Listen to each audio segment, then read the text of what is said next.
जहां राजधानी में बीजेपी की जीत के बाद सीएम पद की कवायद तेज है। बीजेपी नेता विष्णु मित्तल का कहना है कि भारतीय जनता पार्टी में बहुत शानदार नेता हैं।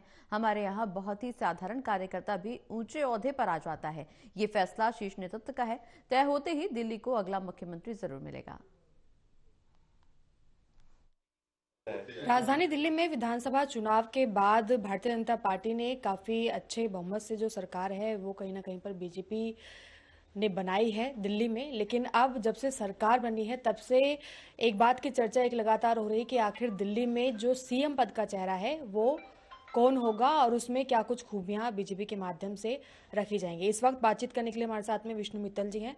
सर, जैसे कि चर्चा हो रही है कि बीजेपी कोई ऐसा चेहरा लेकर आएगी जो आखिरी पंक्ति में होगा या फिर कोई एक ऐसा चेहरा होगा जो कि बहुत ही अनुभवी होगा, तो क्या कुछ एजेंडा है भारतीय जनता पार्टी का और क्या कुछ रणनीतियां, क्योंकि तमाम बैठकें हो रही हैं। देखिए, भारतीय जनता पार्टी में बहुत ही शानदार नेता हैं। हमारा शीर्ष नेतृत्व बैठ के डिसाइड करेगा कि कौन सीएम बनेगा, और हमारे यहाँ पे साधारण कार्यकर्ता भी सीएम बन जाता है। आपने देखा, पहले भी उदाहरण आपने देखे, राजस्थान का देखा। तो सब कार्यकर्ता समान होते हैं। भारतीय जनता पार्टी जिस कार्यकर्ता को दायित्व देती है, बाकी सभी लोग उनके साथ में चलेंगे। जिस तरह से विपक्ष भी कह रहा है कि बीजेपी ने जीत बेशक से हासिल की है लेकिन संघर्ष अभी भी उनका जारी रहेगा क्योंकि तंत्र का इस्तेमाल किया है। 70 में से 48 सीटें आना, आपको लगता है कहीं तंत्रों का इस्तेमाल हुआ है?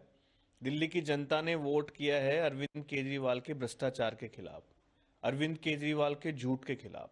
और 11 साल में दिल्ली की जो हालत इस आम आदमी पार्टी सरकार ने की है, दिल्ली की जनता और आप सब लोगों के सामने है कि इतना पोल्यूशन दिल्ली में है। साल में 7-8 महीने दिल्ली में एयर क्वालिटी इंडेक्स 300 से ज्यादा होता है। अरविंद केजरीवाल जी ने कुछ नहीं किया।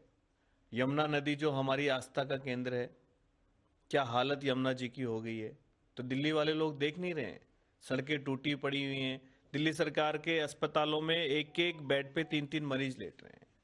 दिल्ली में झुग्गी का व्यक्ति, दिल्ली में कच्ची कॉलोनी का व्यक्ति भी पीने के पानी की बोतल खरीद रहा है। और भ्रष्टाचार तो शीश महल बनवाया वो दिखता नहीं है। आप शराब घोटाले में तो कहते हो कि हमने नहीं किया, लेकिन शीश महल तो सबके सामने खड़ा है। तो दिल्ली की जनता ने ये सब देखा है और मोदी जी पे भरोसा करके उन्होंने भारतीय जनता पार्टी को इतना बड़ा मैंडेट दिया है। और संघर्ष क्या करेंगे आप बताइए? क्या अगर उन्होंने दिल्ली की जनता के लिए कुछ किया होता तो संघर्ष करते हो।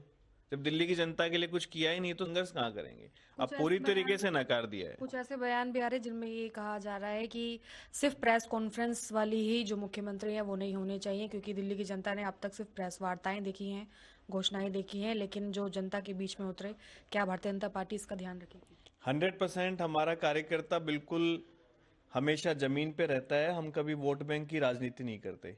आपको ध्यान होगा, जब कोविड की बीमारी फैली, दिल्ली भारतीय जनता पार्टी का एक एक कार्यकर्ता जमीन पे था।